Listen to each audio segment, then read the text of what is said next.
moléculas están acomodadas de acuerdo a su momento dipolar. Si ustedes se fijan, el momento dipolar, por ejemplo, en el enlace carbono-nitrógeno, va en ese sentido, siempre va hacia allá. Entonces, de alguna manera, acomodaron, sí. ¿Alguien me habló, perdón? ¿No? Ok, de alguna manera, entonces, las estructuras... ya sé que, ¿por qué me están diciendo, verdad? Porque no estoy compartiendo. Ahora sí. Ahí va. Aquí, ¿no? Ahora sí. Entonces, les decía que ya habíamos visto del momento dipolar. Anteriormente vimos algunas cuestiones, pero lo que no les comentaba sobre esta estructura es que las formulitas que están aquí están acomodadas de acuerdo que el momento dipolar siempre vaya en la misma dirección. Entonces, si se fijan, está acomodado el átomo menos electronegativo en el caso de la izquierda y a la derecha el más electronegativo. Y hacemos referencia al enlace más predominante, ¿verdad? O sea, porque también recordemos que tenemos una diferencia de electronegatividades entre el carbono y el hidrógeno, pero se considera muy bajita, realmente. Por eso es que los hidrocarburos son considerados no polares, ¿no? Son sustancias que son no polares, que no son miscibles en el agua. ¿Recuerdan que los hidrocarburos, las grasas, aceites, todo ese tipo de cosas, normalmente no presentan este tipo de característica o es muy baja, ¿no? Realmente esta diferencia. De hecho, siendo estrictos, un hidrocarburo, por ejemplo, un pentano, un hexano, o más, una grasa un poquito más grande, son considerados sustancias de enlace covalente polar, porque si hacemos la diferencia entre carbono e hidrógeno, nos va a dar mayor a 0.3. Entonces ya caen dentro de los que son los covalentes polares, ¿verdad? Pero pues es mínimamente, o sea, es muy poquito, ¿no? O sea, polar, ¿no? Realmente se considera que es que no tiene una polaridad, ¿no? Sin embargo, les digo, siendo estrictos, así viene, ¿no? Así es. Pero hablando de las propiedades, pues sabemos que no es miscible una grasa en una sustancia polar, ¿no? Entonces, bueno, en este caso una sustancia no polar como un hidrocarburo, pues no va a tener esa interacción, ¿no? Obviamente aquí tenemos un aumento de la polaridad, no polar, polaridad creciente debido a la diferencia de electronegatividades, hasta ya obtener un enlace iónico. Les decía que el enlace iónico ya es cuando se transfiere el electrón completamente del enlace, ¿no? O sea que en lugar de estarlo compartiendo, bueno, ya no lo comparto, ya te lo llevaste, ¿no? O sea, prácticamente ese es el asunto ahí entre el enlace iónico covalente y covalente polar y no polar. Entonces estábamos viendo lo del momento dipolar. Esto es el momento dipolar, ¿no? Aquí está expresado este momento dipolar, ¿verdad? Aquí. Entonces, el momento dipolar dijimos que lo íbamos a calcular a partir de la densidad de carga por la distancia. Entonces, que teníamos que tener una referencia. Esta referencia dijimos que la íbamos a tomar como una distancia de un Armstrong, ¿verdad? Y que si hay una transferencia completa del electrón. Entonces, para considerar esto, pues tenemos que considerar la carga del electrón completa y a una distancia de un Armstrong, ¿no? Entonces, quiere decir que tendríamos un momento dipolar de aproximadamente de 4.8 de Weiss. Bien, y nos quedamos en esta parte, ¿no? Dice que se puede utilizar una sencilla regla para este cálculo. Ya lo vimos, bueno, ya lo habíamos visto esto. Pero vamos a hacer este ejercicio. Dice, calcula la separación de carga para el enlace sencillo carbono-oxígeno con una longitud de enlace de 1.43 Armstrong y un momento dipolar de 0.86 de Weiss. Y tenemos ahí dibujado nuestro enlace, ¿verdad? Es un enlace carbono-oxígeno. Lo tenemos ahí acomodadito. Muy bien. Entonces lo voy a poner aquí en el Jamboard. Lo vamos a ir haciendo por si tenemos que hacer alguna otra anotación. Lo voy a hacer en el mismo que estuvimos trabajando, ¿no? Okay. Aquí lo vamos a poner. Entonces tenemos que el momento dipolar es igual a la densidad de carga, dijimos densidad de carga por la distancia. Mencionábamos que la densidad de carga normalmente se da en coulomb y la distancia pues se da en metros debido a que el coulomb metro es Debye, ¿verdad? Entonces, una de las cosas que tenemos que hacer es transformar todo a metros y a coulombs, ¿no? Entonces tenemos que tener esas unidades. Decimos que nos piden calcular la separación de carga del enlace sencillo carbono-oxígeno con una longitud de enlace de 1.43 y un momento dipolar de 0.86 de Weiss. Entonces quiere decir que nos están pidiendo la densidad de carga, esa es la que nos están pidiendo, porque nos están dando la distancia y el momento dipolar. Entonces el momento dipolar corresponde a 0.86 de Weiss. La densidad de carga es lo que estoy buscando y la distancia, pues no, la tengo, ya la tengo aquí, que es 1.43 Armstrong. Obviamente lo despejo y me quedaría, la densidad de carga es 0.86 de Weiss dividido entre 1.43 Armstrong. Y aquí mismo podemos hacer la transformación correspondiente de cada uno de los dos, ¿no? Obviamente la densidad de carga debemos de tener unidades de coulombs, ¿verdad? Entonces, para que esto suceda, ponemos entonces 0.86 de Weiss y ahorita ponemos la equivalencia y aquí estamos dividiendo, recuerden, entre 1.43 Armstrong. Para hacer las transformaciones de Armstrong a metros, recordemos que utilizaríamos la equivalencia de 1 por 10 a la menos 10. Lo voy a escribir en otro color para que se distinga que estamos haciendo una transformación aquí de unidades. Entonces dijimos Armstrong arriba, Armstrong abajo.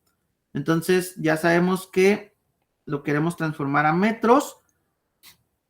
Y podemos escribirlo de dos formas, ¿no? Recuerden que esto lo podemos escribir de dos formas. Uno, escribir la equivalencia de metros a Armstrong o de Armstrong a metros, según sea el caso, ¿no? Por ejemplo, aquí estamos poniendo la equivalencia de 1 por 10 a la menos 10. No, perdón. 1 por 10 a la 10 Armstrong equivale a 1 metro, ¿verdad? Eso es lo que estamos escribiendo aquí. Pero también lo puedo escribir al revés. O sea, puedo decir esto. Un Armstrong, ¿a cuánto equivale en metros? Y eso es exactamente lo mismo, ¿no? Eso es a lo que me refería.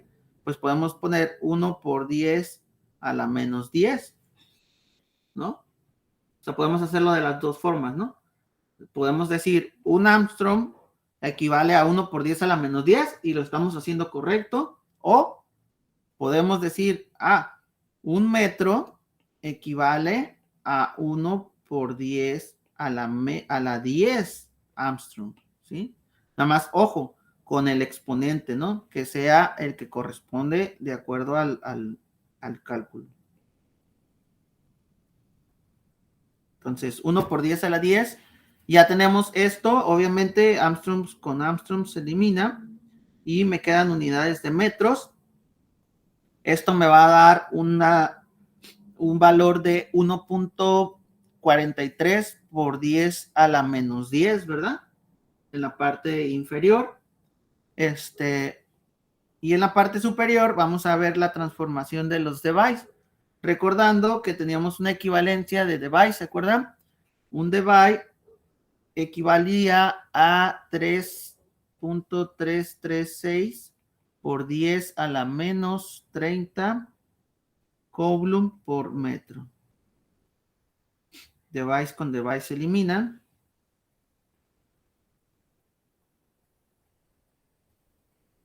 Y pues ya tenemos aquí, hacemos las unidades correspondientes. Pueden sacar su calculadora y ir haciendo las cuentitas para corroborar que todo esté en orden, ¿no? Esto nos da un valor de 2.0062 por 10 a la menos 20 coulomb.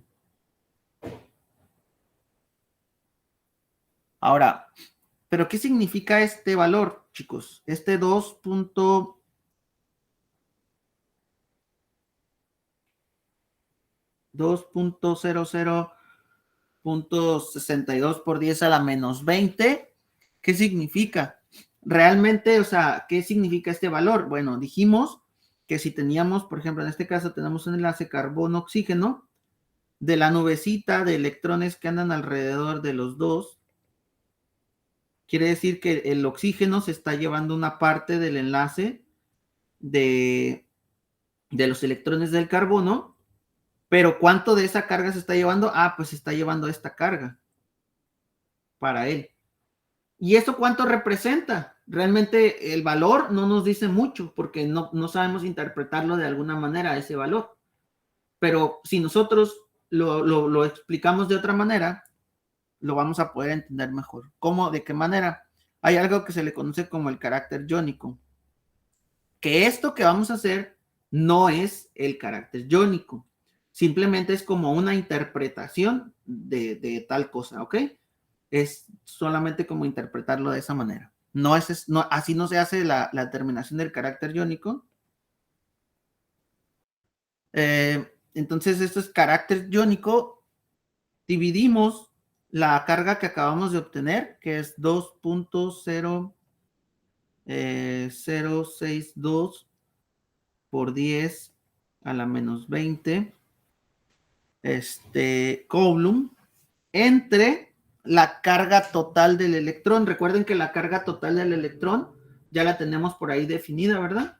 La carga total del electrón es 1.60 aproximadamente, 1.60 por 10 a la menos 19 coulombs. Ahora, si la carga del electrón es el 100%, ¿verdad? Del electrón, o sea, es como si se llevara el electrón completo, pues este 2.062, ¿cuánto representa de ese electrón? Entonces, por eso lo estamos multiplicando por 100. Por eso lo estamos multiplicando por 100 para obtener ese valor. Entonces, el valor que nos da aquí es de 12.53%. ¿Qué quiere decir? Ahora sí ya hay una interpretación más clara. ¿Qué quiere decir? Que si yo tengo un electrón del carbono, o sea, aquí tengo el electrón del carbono, esto que está en verde, imaginémoslo. Si yo tengo ese electrón, ¿cuánto el cloro le está quitando de ese electrón al carbono? Ah, pues le está quitando el 12%, el 12.53%.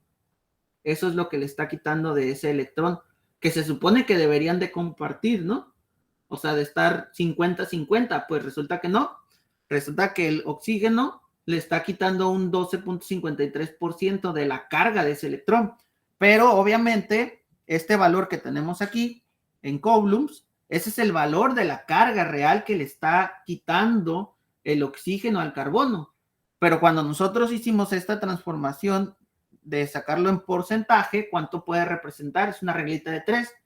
¿Cómo lo escribimos? Pues un electrón es igual a 1.60 por 10 a la menos 19, y le puse 9 coulombs.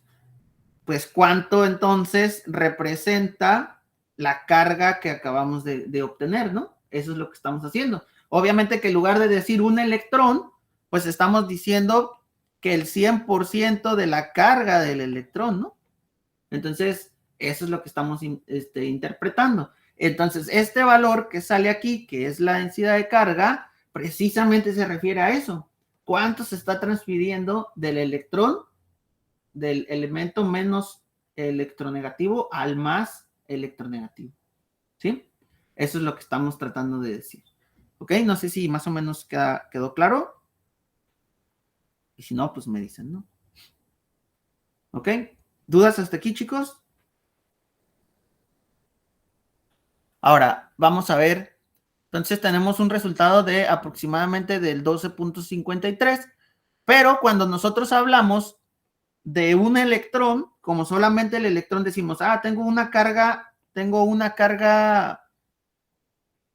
solamente una carga negativa, entonces hablamos de un electrón. ¿Cuánto del electrón le estoy quitando? Pues 0.1253. O sea, cuando hablamos de un electrón y decimos 0.1253, pues estamos hablando de como una unidad, ¿no? Cuando lo decimos en porcentaje, pues decimos 12.53%. Entonces quiere decir que el enlace carbono-oxígeno tiene un carácter iónico aproximado de 12.53%, ¿sí? Porque se está generando un dipolo. Se está generando un dipolo con uno con carga positiva, uno con carga negativa. Entonces quiere decir que tiene un 12.53%, ¿no? Más o menos, de carácter, pues, iónico, ¿no? Muy bien. Ahora sí, vamos a hacer este otro. Dice, el enlace carbono-cloro tiene un momento dipolar de 1.56 y tiene una distancia de 1.81 Armstrong. Calcula la carga del dipolo de dicho enlace. Nos piden exactamente lo mismo. Ahora hagámoslo para el cloro, solamente como, obviamente, pues aquí está todo explicado, pero pues hay que resolverlo, ¿no? Nada más para saber cómo lo resolvieron. Y al final podemos hacer una comparación entre el carácter iónico del enlace que acabamos de calcular, carbono-oxígeno, y del enlace carbono-cloro, y ver cuál es mayor y cuál es menor y por qué, ¿no? Y si tiene consistencia esto, ¿no? Entonces,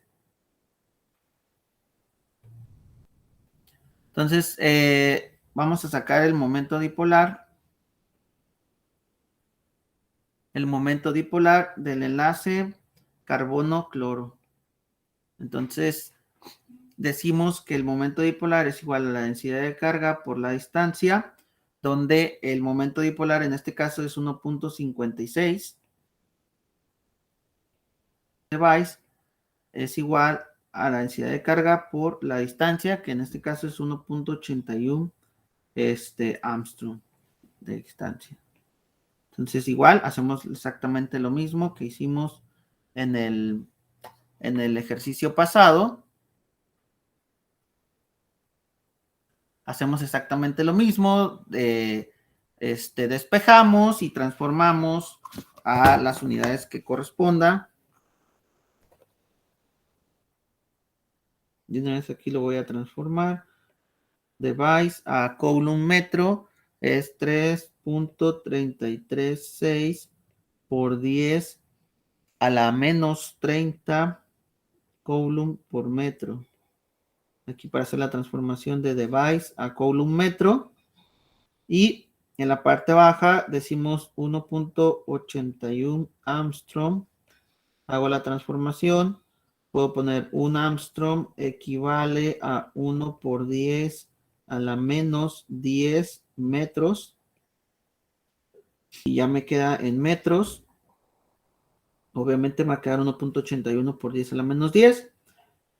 Y este resultado me da o me debe de dar de 2.8752 por 10 a la menos 20 coulombs. Aquí metro con metro se eliminan. Recuerden, medios con medios, extremos con extremos. Entonces me queda metro con metro eliminado, ¿no?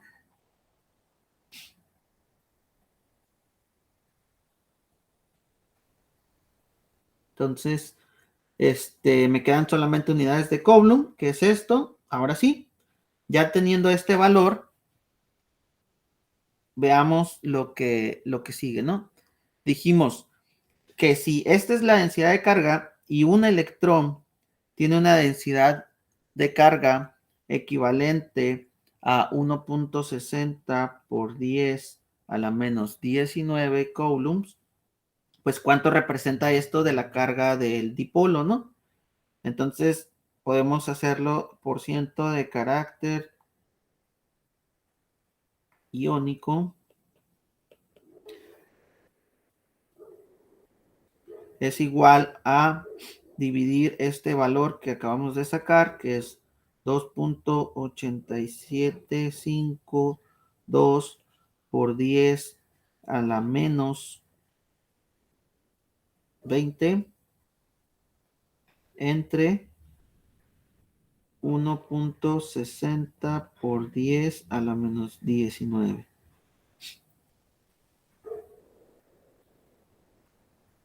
Esto nos va a dar, bueno, aquí no lo están sacando como porcentaje, simplemente lo están dividiendo y nos va a dar un valor de 0.1797 del electrón.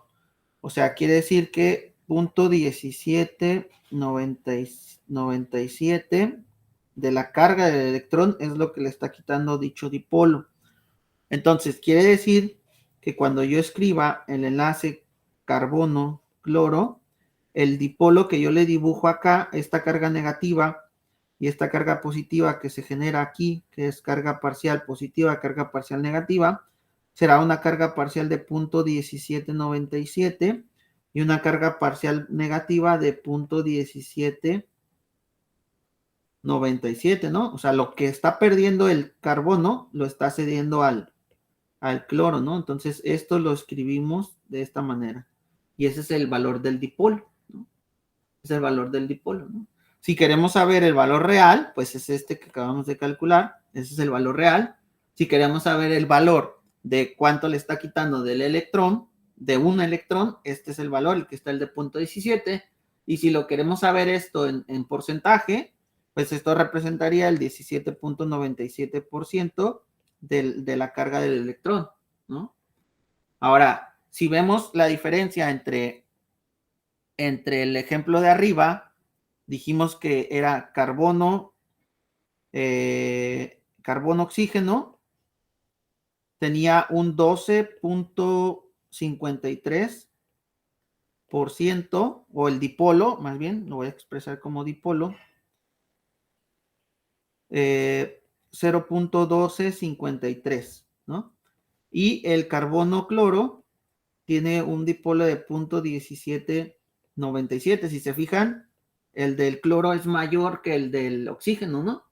Y esto es debido a que como el cloro es todavía más electronegativo, pues obviamente le quita más densidad electrónica al carbono, ¿no? Entonces, por eso es que el dipolo aumenta. Este dipolo aumenta. Este dipolo, ¿cómo aumenta? Obviamente podría aumentar el momento dipolar de la molécula, ¿sí? Entonces, esto generaría que los dipolos de las moléculas aumenten, y esto, pues, obviamente le da también una propiedad diferente a las moléculas. Entonces,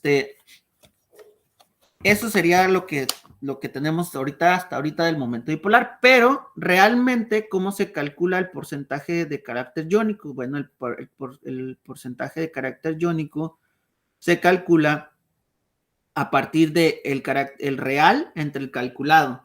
O sea, nosotros nos van a dar un valor del real y nosotros vamos a hacer un cálculo. El calculado es el que nosotros hacemos y el real, pues, es el que nos dan, ¿no? Ellos.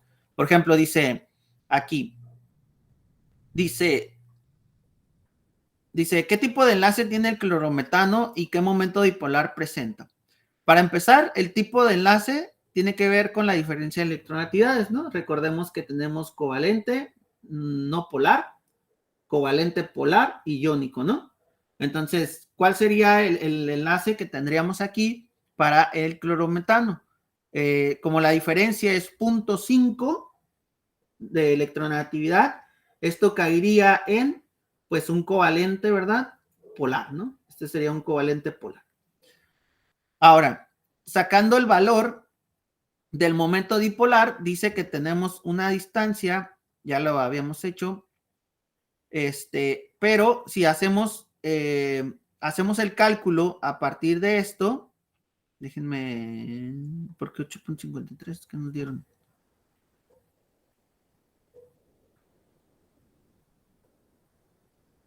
Ok, esto es lo que acabamos de hacer. Y acá. Y esta es la distancia de enlace del enlace carbono-cloro.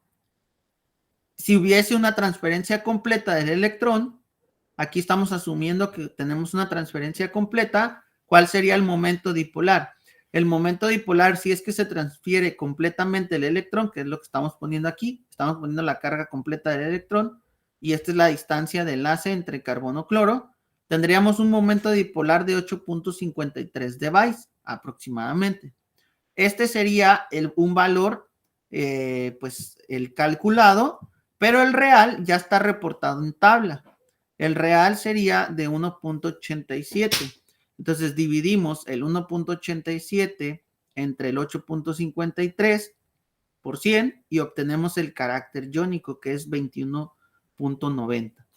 Esto quiere decir lo que les decía, que tiene un carácter iónico aproximado de 21.9%. Quiere decir que el cloro tiene un exceso de 0.2 electrones y el carbono tendrá una falta de 0.2 electrones, que era como lo que les estaba tratando de explicar ahorita, ¿no? Obviamente hay una diferencia porque aquí estamos tomando en cuenta un momento dipolar que se utilizó o se calculó experimentalmente, ¿verdad? Este lo calcularon experimentalmente, el del 1.87, y el calculado, pues es el que nosotros obtenemos tomando en cuenta que hay una transferencia completa del electrón, ¿no? Solamente se toma en cuenta la distancia de enlace, ¿no? Entonces, esto es el carácter iónico. Este es como realmente se calcula el carácter iónico. Entonces, lo que estábamos haciendo anteriormente no es obtener el carácter iónico. ¿Por qué? Porque para obtener el carácter iónico tenemos que tener el momento dipolar real y dividirlo entre el calculado. Sin embargo, el ejercicio que hacemos está bien aplicado porque nos ayuda a interpretar precisamente el resultado, ¿no? O sea, nos da una carga, sí, pero esa carga, ¿qué significa? Realmente no nos da mucho significado.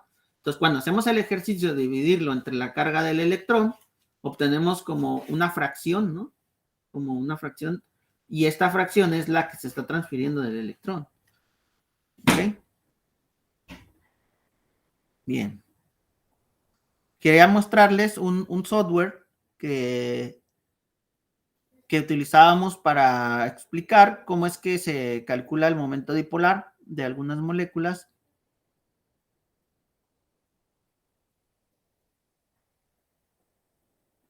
Experimentalmente yo no lo he hecho, o sea, calcular el momento dipolar de algunos compuestos, pues no lo he hecho, pero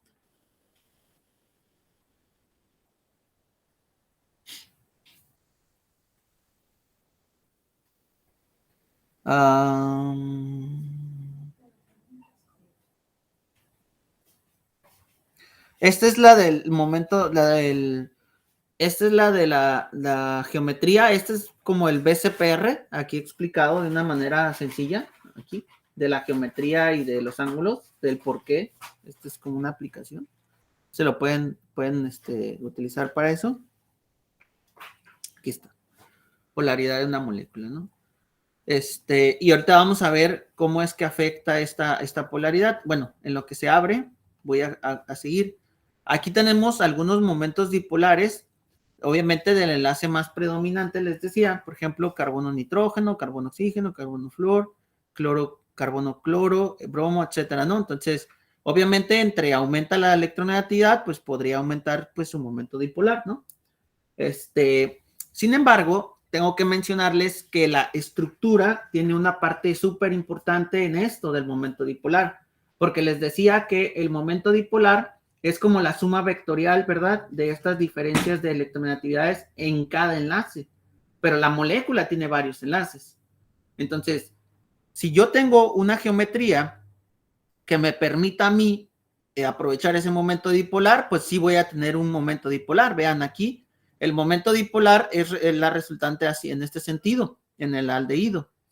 Es de 2.3 device, pero si se fijan, en el dióxido de carbono tenemos un dipolo que apunta para un oxígeno y otro dipolo que apunta para otro oxígeno.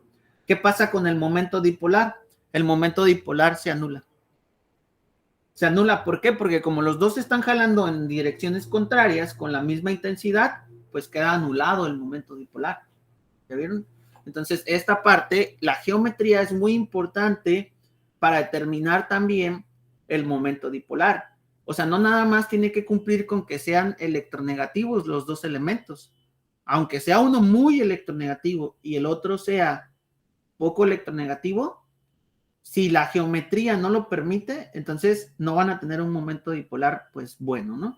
¿Cómo podemos observar esto? Por ejemplo, el clorometano, que el que acabamos de analizar, tiene solamente un cloro, ¿verdad? Entonces, ahí sí tiene un momento dipolar. ¿Por qué? Vamos a regresar. Aquí está. El momento dipolar, en este caso, está en esta dirección, ¿no? ¿Por qué? Porque tiene un cloro y un carbono. Pero ahora imaginen ustedes que agregamos otro cloro aquí.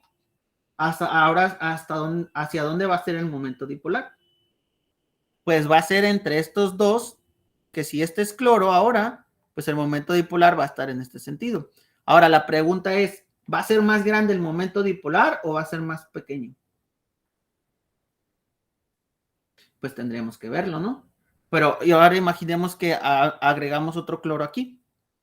¿Hacia dónde va a estar el momento dipolar? Ahora ya tenemos 3 cloros. 1, 2, 3. ¿Hacia dónde va a estar el momento dipolar? ¿Y qué tal si agregamos un cuarto cloro?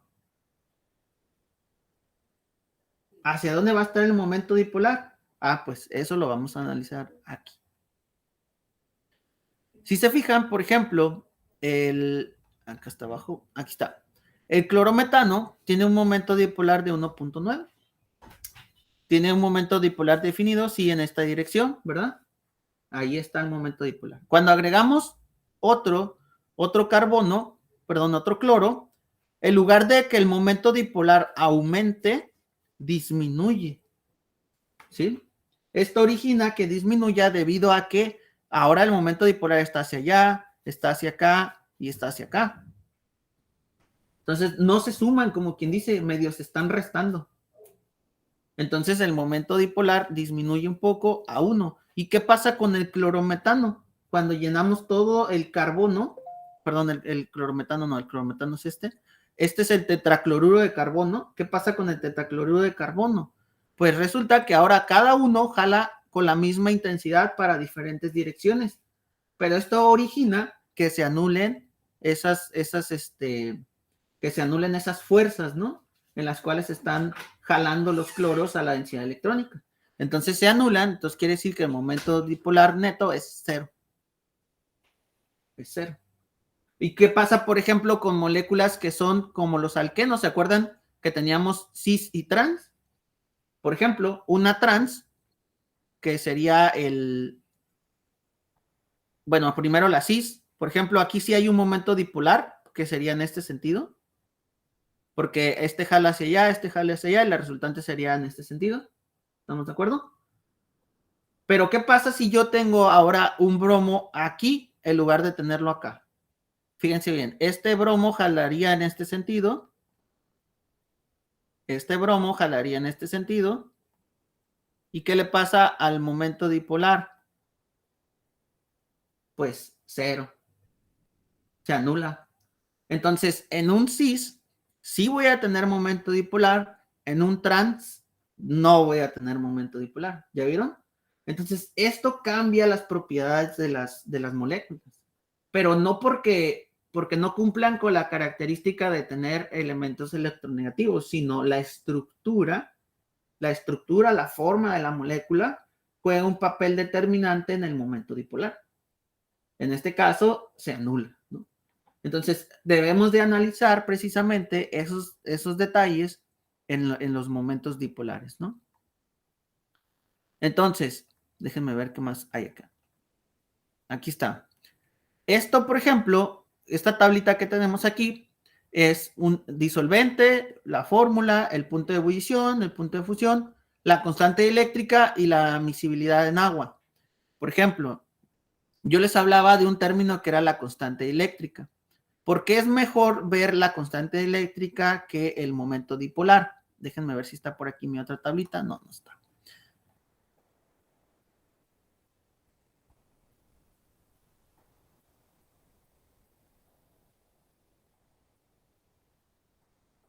Es que todo esto que les menciono es como un extra, porque realmente no,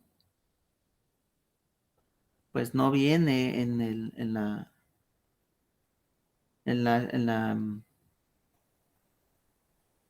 la unidad, pero pues es importante mencionarlo, ¿no? Porque si no quedamos como a medias, entonces eso no me gusta, porque prefiero que quedemos completos.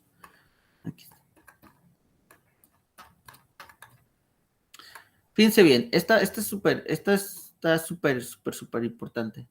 Que la constante eléctrica, ¿qué significa que tenemos una constante dieléctrica o un dieléctrico? Proviene del griego dia, que significa a través de. Un dieléctrico es un material que presenta baja conductividad eléctrica o térmica y puede denominarse como un aislante y tiene la propiedad de generar dipolos, ¿no? Entonces, cuando a ustedes les hablen de un dieléctrico o una sustancia que es un dieléctrico, pues es una sustancia que tiene la propiedad de generar dipolos en su interior, ¿no? Entonces, una molécula puede ser un dieléctrico, ¿no? Realmente, sí, sí pudiera ser. Entonces, la interacción por la interacción de un campo eléctrico. Ahora, veamos aquí. Por ejemplo, un disolvente, como lo expliqué anteriormente, ¿cómo elijo una sustancia como disolvente? Ah, pues si me interesa que sea muy polar, ¿cómo lo elijo? No lo elijo por el momento dipolar, lo elijo por su constante eléctrica. ¿Por qué? Vamos a ver. Pero al final de cuentas, ¿qué hace un disolvente? Un disolvente lo que hace es una solvatación. ¿Se acuerdan que les había dicho que el término correcto era solvatación? Y una solvatación significa que es un proceso de separación de cargas. Cuando nosotros tenemos, por ejemplo, un cloruro de sodio, sabemos que es un enlace iónico. ¿Por qué? Porque están interactuando uno negativo, uno positivo, uno negativo, uno positivo. Entonces viene una molécula como esta, que es una sustancia polar, el agua, recuerden que es polar. Entonces fíjense bien cómo los oxígenos están rodeando los iones de carga positiva y los hidrógenos están rodeando los iones con carga negativa, ¿sí? Estos lo que hacen es que los mantienen separados, o sea, es como si lo disolvieran, ¿no? Como si se separara así rapidito el cloruro de sodio, se disuelve en el agua. ¿Por qué?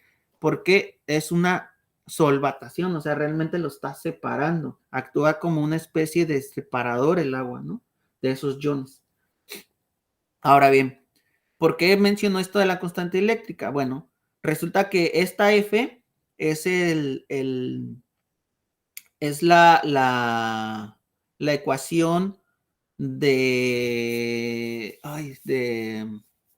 se me fue. Es la ecuación que se utiliza para la interacción de dos cargas, ¿no? La de Coulomb, no. Se me fue el nombre, perdón. Bueno, esta ecuación es es la ecuación que nos sirve a nosotros para indicar cuál es la fuerza de atracción entre dos cargas, ¿no?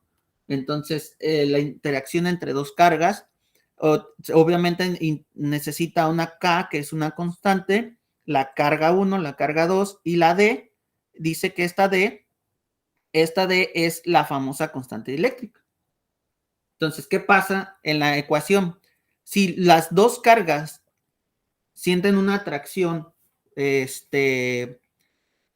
fuerte, esta fuerza va a aumentar. Obviamente, si no hay una constante eléctrica que las mantenga separadas, esta fuerza va a ser grande. Pero ¿qué pasa si yo, por ejemplo, tengo un disolvente que tiene una constante eléctrica alta? O sea, esta D es grande, o sea, es inversamente proporcional. ¿Qué quiere decir? Que si las cargas se atraen muchísimo, la constante eléctrica es inversa. ¿Qué quiere decir? Que si la constante eléctrica aumenta, la fuerza de atracción disminuye entre esas dos cargas. Entonces, para yo elegir un disolvente como polar, en este caso, veamos el momento dipolar. El momento dipolar en este caso del agua es de 1.85. Sabemos que el agua se utiliza comúnmente como un disolvente universal, ¿no? Pero en este caso, si yo quisiera disolver o separar dos cargas, realmente hay sustancias que todavía tienen una capacidad mayor de separación. ¿Como quién? Como la formamida. La formamida tiene una constante eléctrica de 110. Quiere decir que si yo le pongo un valor de 110 aquí, la fuerza va a ser más pequeña que si tengo el agua, que es de 78.5. Entonces la fuerza va a disminuir. Si esta constante eléctrica es más grande o es menor, vean cómo va disminuyendo. Por ejemplo, en el caso del hexano, que ya sabemos que es una sustancia no polar, es de 1.9. Quiere decir que esta no me serviría para separar dos cargas, ¿no? Como disolvente para separar dos cargas no me serviría. ¿Se acuerdan cuando vimos reacciones tipo SN1, donde se generaba carbocationes y nos decía que nos favorecía el uso de disolventes que generaran puentes de hidrógeno? Entonces, esto es debido a que podíamos mantener separadas las cargas. Entonces, por ejemplo, si yo quisiera utilizar un disolvente como de estos tipos, hexano, tetracloruro de carbono o benceno, pues no me serviría. No me serviría. ¿Cuál sería lo conveniente? Pues lo conveniente sería utilizar un disolvente que tenga una constante eléctrica alta, porque como se me va a generar un carbocatión, que es una carga positiva, lo que yo necesito es que se mantenga aislada esa carga, como lo que vemos aquí arriba, que se mantenga aislada esa carga. Entonces, si tenemos un disolvente que mantiene mayormente separadas esas cargas, o sea, esta fuerza es más baja porque la constante eléctrica aumenta, entonces será un mejor disolvente. Entonces, realmente, si ustedes se fijan, les decía, vean el momento dipolar.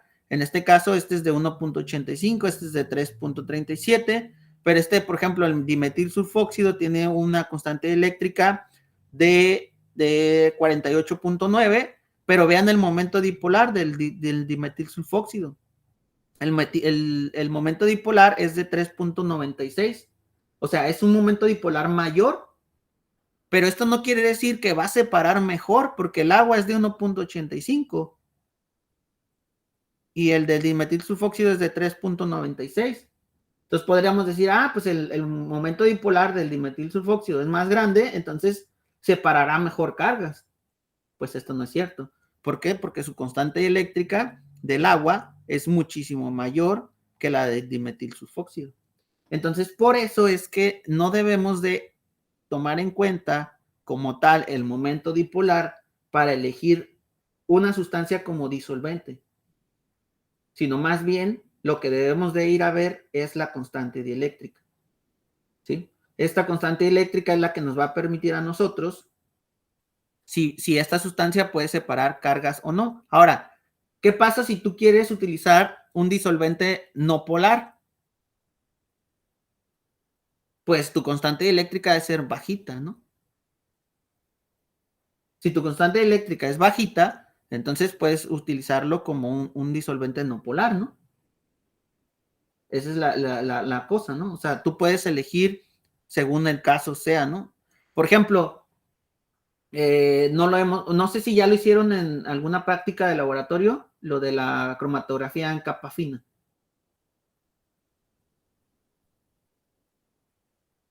¿Sí lo hicieron? ¿Qué disolventes utilizaron?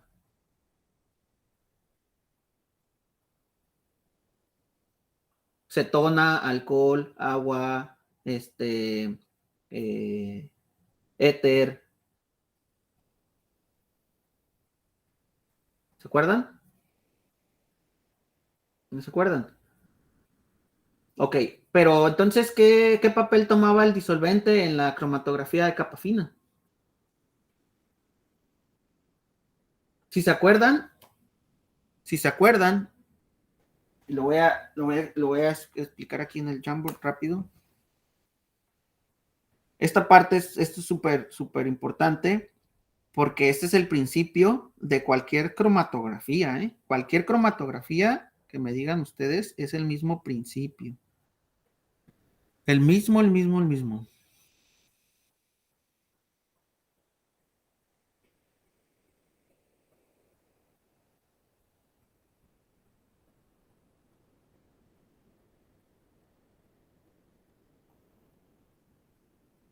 Ok. Resulta que ustedes tenían una placa cromatográfica,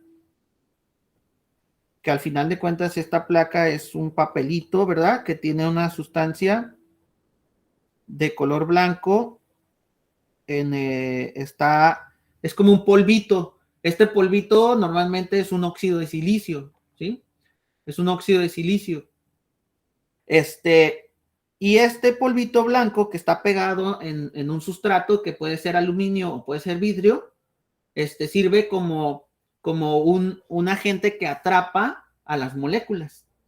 ¿Pero qué tanto las atrapa? Bueno, dependiendo del tipo de molécula que tengamos, porque imaginemos que yo tengo una superficie que tiene granulitos pegados.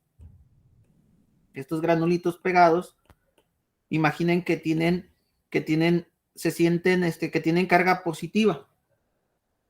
Y si yo tengo una molécula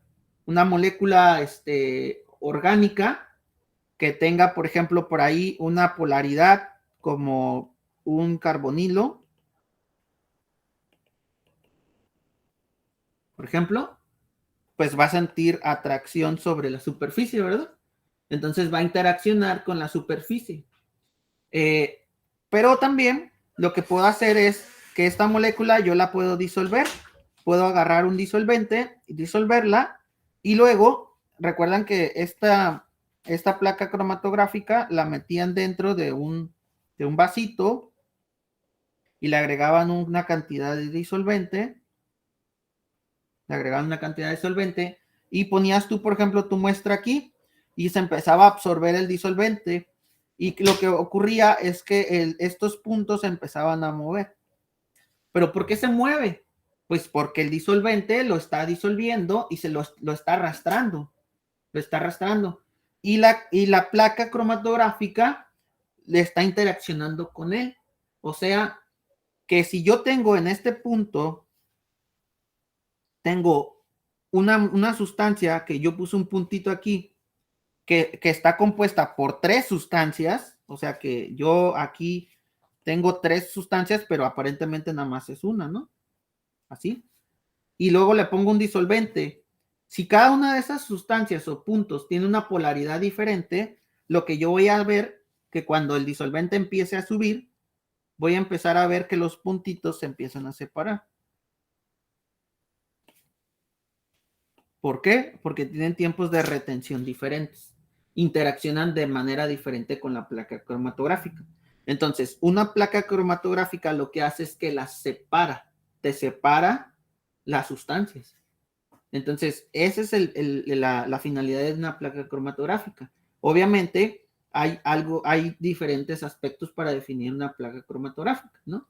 Está el gas de arrastre, está el sustrato, está la molécula que vas a estudiar, ¿no? Entonces, si tú tienes una molécula que es muy afín con el disolvente, tu disolvente va a subir a la par que tu misma molécula. Y eso no es bueno. Necesitas utilizar un disolvente que suba más rápido el disolvente que tu molécula. Pero también no necesitas un disolvente que no arrastre nada a tu molécula, porque si agarras un disolvente y el disolvente ya está hasta acá arriba y la molécula sigue abajo, pues no te sirve de nada. Entonces, ¿para qué te sirve esto de las polaridades? Pues esto de las polaridades te sirve para elegir el mejor disolvente dependiendo del tipo de molécula que tú tengas. Y obviamente se hacen pruebas en el laboratorio para saber esto. Normalmente, ¿qué se hace? Se coloca igual en una placa cromatográfica una gotita de la muestra, así, y luego agarras diferentes sustancias. Por ejemplo, agarras una muy polar y por ejemplo, agua, y le dejas caer una gota aquí, Y luego agarras otra sustancia menos polar, por ejemplo, etanol, y le dejas caer una gota y ya lo dejas. Y luego, por ejemplo, agarras hexano y le echas una gota que es no polar.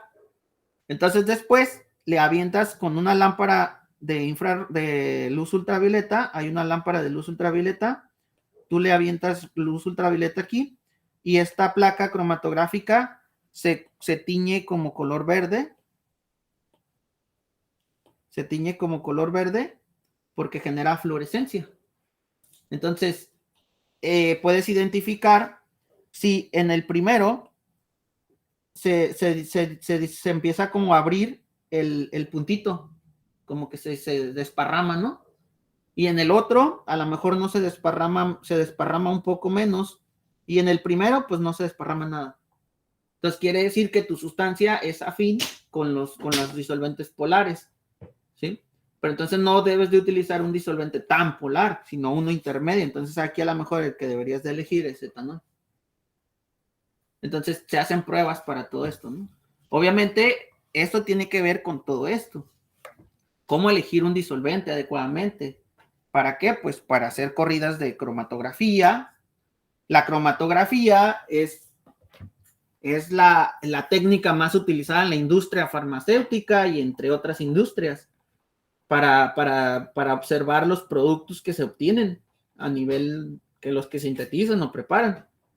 Es la número uno, ¿no? Pero el principio de la cromatografía en capa fina es el mismo principio que la cromatografía de gases, que la cromatografía de líquidos. Entonces, todo es el mismo principio en realidad, ¿eh? Así que es importante que tengan bien en cuenta cuál es ese principio de funcionamiento de una cromatografía de capa fina, porque el mismo principio que utiliza esta capa fina es el que utiliza un equipo muy sofisticado como la cromatografía de gases y líquidos. ¿Sale?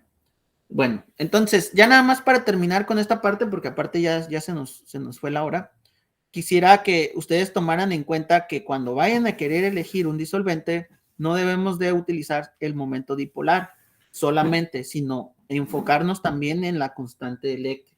Esa es la parte más importante de hoy, que el momento dipolar sí me sirve, pero realmente la parte más importante para elegir un disolvente es la constante dieléctrica.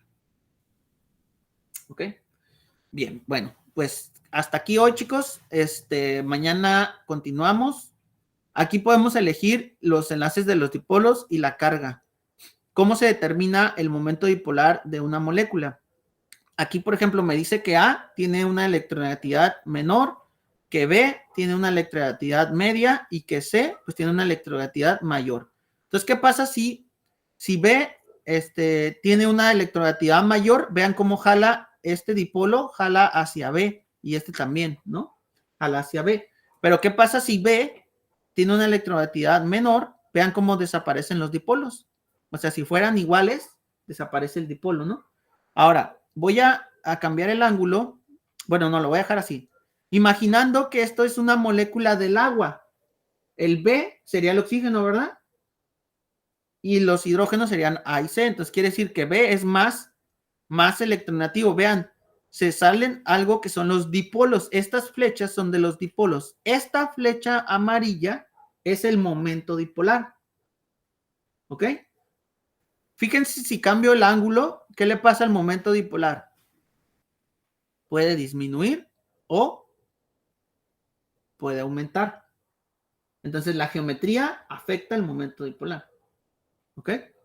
Ahora, ¿qué pasa si tuviésemos una molécula que igual fuese como el CO2, donde el A es más electronegativo y el C es más electronegativo y el B pues es carbono?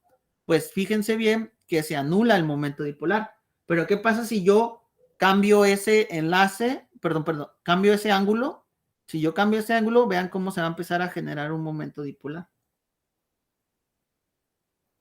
Pues eso se puede anular. Ahora, ¿cómo se hace experimentalmente? Se aplica un campo eléctrico. se aplica un campo eléctrico. Por ejemplo, tú tienes una molécula, aquí tienes un polo positivo, un polo negativo. En teoría, si tú, por ejemplo, tienes una molécula como el agua, que tienes un electronegativo en el centro y los dos de las orillas son menos, fíjense bien cómo se va a orientar esta molécula. Las cargas positivas se van a orientar hacia el cátodo y hacia el ánodo en la carga negativa. Entonces, ¿cómo se determina? Pues se determina de esta manera, ¿no? Hacen incidir campos eléctricos y de alguna manera ellos determinan en cuánto tiempo la molécula se orienta hacia el campo eléctrico. Y de esta manera es como más o menos van calculando los momentos dipolares. Obviamente que si disminuyen las electronegatividades, también disminuye el momento dipolar y este efecto va a ser más lento, ¿no? Va a ser más lento. Y aquí tenemos algunas moléculas reales también.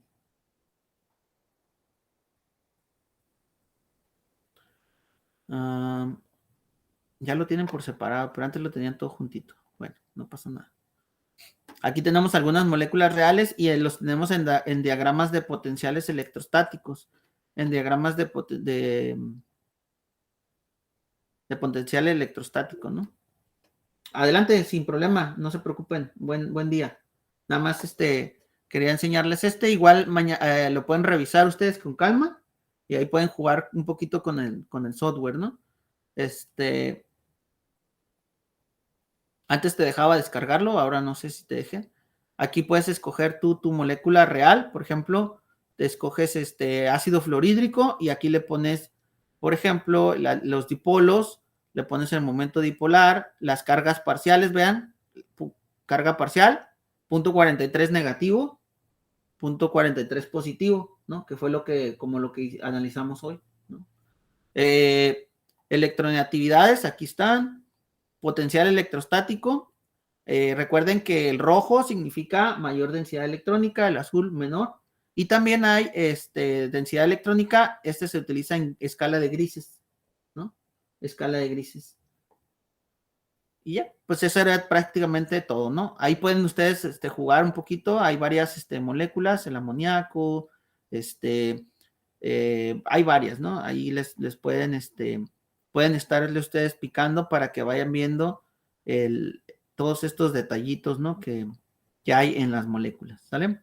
Bueno, pues listo, chicos, esto es todo. Gracias y que les vaya bien, que nos vemos el día de mañana.